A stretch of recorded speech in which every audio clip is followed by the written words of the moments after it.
Ma'am, unsay masulti nimo ma'am sa imong buhok? Ikaw mismo naka-witness og unsa ka guba kayo imong buhok. Isa na naman buhok ang aayusin natin today na sobrang sira na talaga at para nang walang pag-asang ayusin. Tara, samahan niyo ko't ayusin natin ang hair ni Madam. Panoorin niyo ang video na to hanggang sa dulo dahil marami kayong matutunan. Actually, ang hair ni Madam ay merong growth parts na and then merong rebonded tas yung dulo ay pinakulot niya. Ito nga yung gagamitin natin sa kanyang hair para naman maayos natin ito.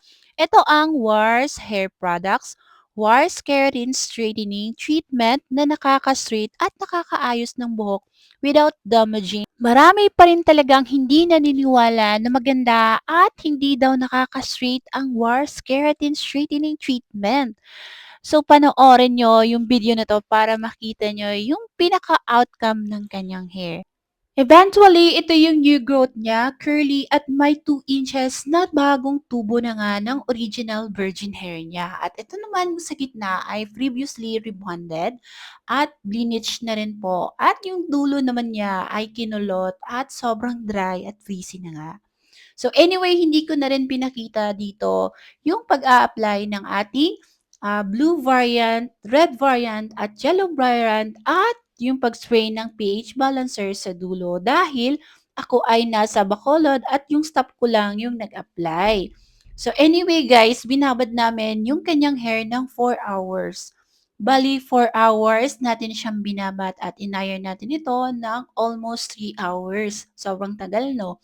And then, binalawan na nga natin ito, shinampo at nilagyan ng hair mask and conditioner. Bali, 80% nga natin na naayos yung kanyang hair at nawala na rin yung mga curly-curly na sobrang kinky sa growth parts niya. Although, not perfectly natin na napaganda na as in parang virgin hair yung naging result niya. Pero as you could see, malaki talaga yung difference ng hair niya before. Then after na natin nalagyan ng treatment or Brazilian blowout, ay ito na po yung naging outcome ng kanyang hair.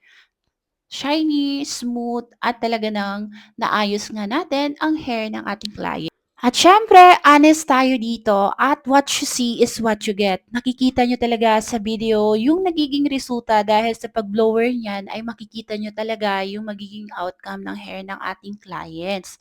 Kaya naman, kung may mga chismis, alam na alam talaga natin kung meron talagang chismis yung gawa natin.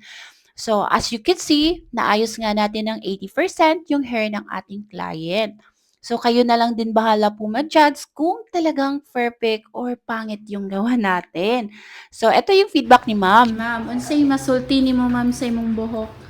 Ikaw mismo naka-witness og unsa ka guba kayo imong buhok. Nice kid siya, ma'am. Then,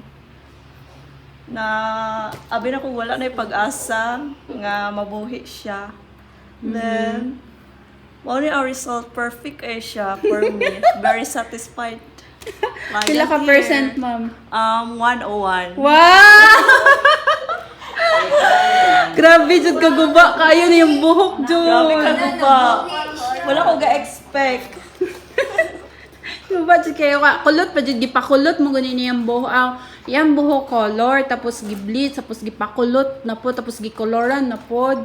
So ang nahitabo as in lain jud kayo siya nga. Di ba tag-ana ni Inday rubberized na hapit na nga mga putol no day no. Karon grabe na siya ka-smooth. Oh, look guys. Nabuhay. Nabuhay ang mga patay. Charis. Thank you, ma'am. Thank you. Sa ulitin, after 6 months or 1 year. Pwede 6 months ha, balik ka. So, bawal sa jud ka magpareban. Dili sa jud ka magpareban ha. Pahuway sa jud color. Tapos, everyday conditioner. Mas better ang sulfate-free nga shampoo and conditioner. Then, sa isa ka simana, pwede ka mag-hair mask 2 times ha. Okay, na. Mauna na imuhang maintenance. Ang imuhang pag-aftercare sa imong buhok. Okay, thank you so much. Nagabian, 24 hours. Kung sinmamalay, 24 hours siya din. Sige lang, at least sulit, ma'am. Anyway guys, this product is for professional use only. Bawal na bawal po ang mag-DIY dahil imbis na gaganda ang hair ng client nyo dahil hindi nyo alam yung tamang process, ay nako, masisira lang. At sa mga kapwa ko hairdresser dyan, lalo-lalo na yung nag-attend ng Bacolod Look and Learn ng WAR Seminar, maraming salamat sa inyong lahat. Naway marami kayong natutunan. Anyway guys, God bless you all and see you on my next vlog. Bye!